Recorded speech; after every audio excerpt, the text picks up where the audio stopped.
Hello guys, welcome back. Kali ini aku ingin cerita tentang kayak yang aku promosin sebelumnya, gimana bikin CV NZ style. Ini lanjutan dari bahasan yang sebelumnya.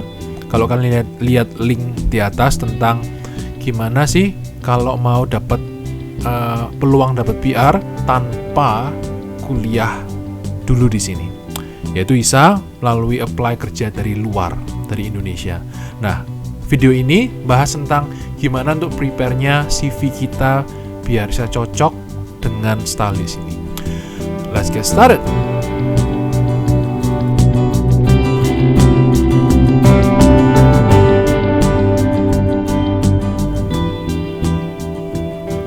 Pertama-tama, ini yang penting.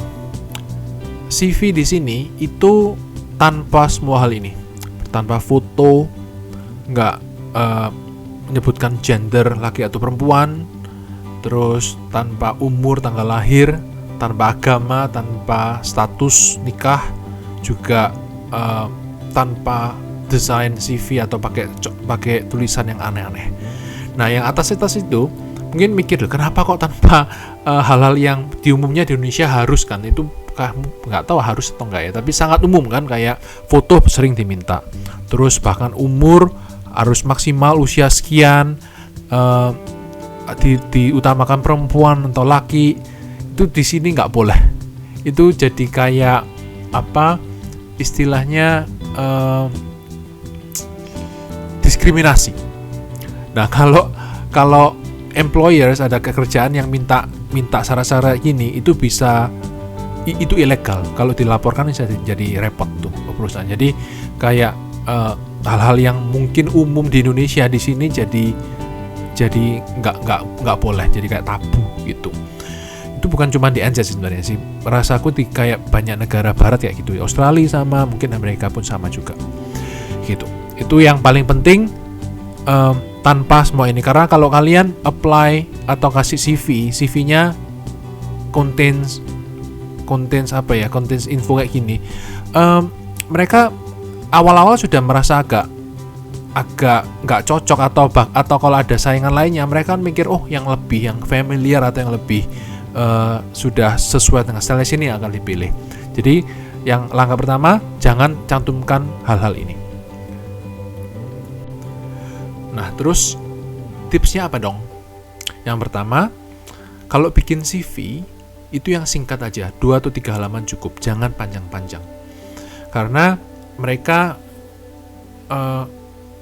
nggak suka juga atau kurang prefer kalau mereka harus scan through documents yang panjang, harus cuman untuk lihat satu kandidat. Bayangkan aja kalau kalian di posisi mereka, ya kan? Mereka pengen dapat info singkat dan langsung bisa memutuskan kurang lebih orang kandidat ini bagus atau enggak, kayak gitu.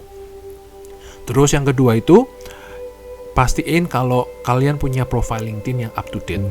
Ya kan, kalau belum punya profile LinkedIn, harus bikin itu di sini.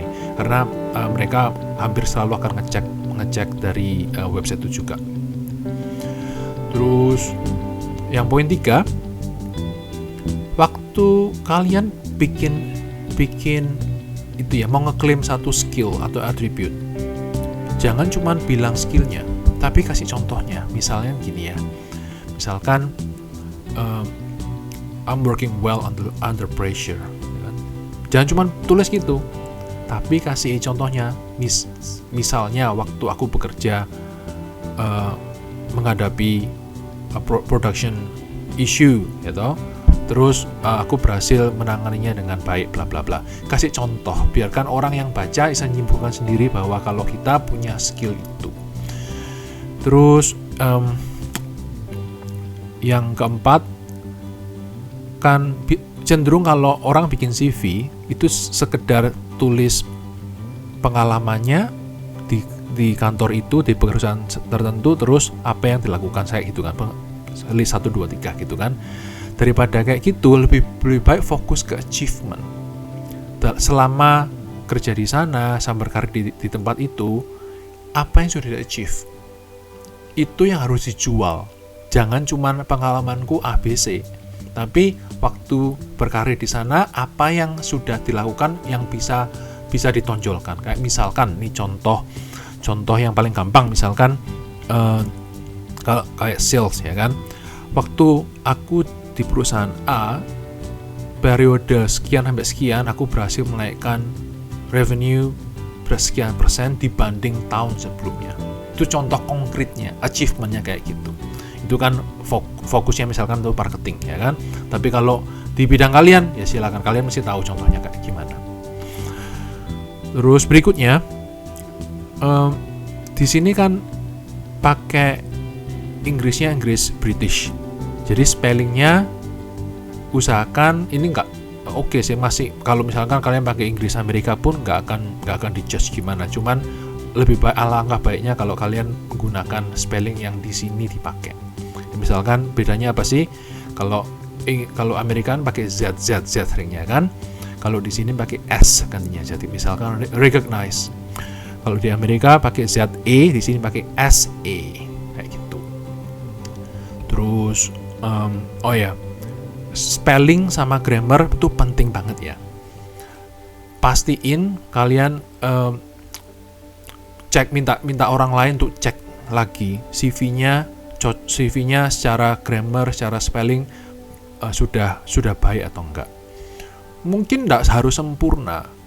Grammar error minor sih nggak apa-apa, tapi jangan sampai parah gitu. Terutama spelling jangan sampai salah-salah. Karena itu salah satu indikator kalau kita jelek kan, dalam nggak bisa pay attention to detail kayak gitu. Mereka cenderung akan menyampingkan aplikasi kayak gitu. Bahkan bikin CV aja nggak bisa teliti, apalagi mau kerja kayak gitu. Terus poin berikutnya, email. Kalau bisa bikin email yang profesional, artinya jangan pakai nickname kita yang mungkin waktu masih pertama-tama punya email dipakai terus gitu ya, waktu remaja atau waktu masih sudah lama gitu. Bikinlah yang first name last name @blablabla.com kayak gitu. Terus itu ada contoh dari websitenya government sendiri, contoh CV sama cover letters template-nya kayak apa di sini.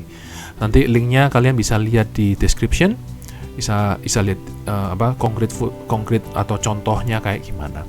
Mengenai cover letter di sini optional, beberapa ya sebenarnya kalau ngasih itu lebih bagus. Kalau cover lettersnya kasih bagus juga. Tapi kalau nggak pun itu nggak apa-apa. Kecuali kalau mereka minta. Ada beberapa yang minta, oke, harus punya cover letter. Cover letter itu apa? Cover letter itu sesuai namanya, itu covering letter untuk pengantar lah, surat pengantar bahwa kita ini mau apply gitu, kayak ya contohnya ada di sana, itu nggak sulit kok. Oke, jadi kurang lebih itu kira-kira yang aku bisa share mengenai CV, perbedaan CV sini sama Indo. Moga bisa bermanfaat. Untuk berikutnya aku akan lebih fokus itu ya, ada beberapa komen tentang gimana hunting kerjanya dari luar. Aku sendiri belum pernah hunting dari luar, yang aku pernah hunting dari sini. Tapi mungkin itu pengalaman aku bisa share juga, meskipun kalian nggak di sini, harusnya tips-tipsnya harusnya bisa berguna juga. Oke, sampai ketemu lagi di kesempatan berikutnya, dan take care, bye-bye.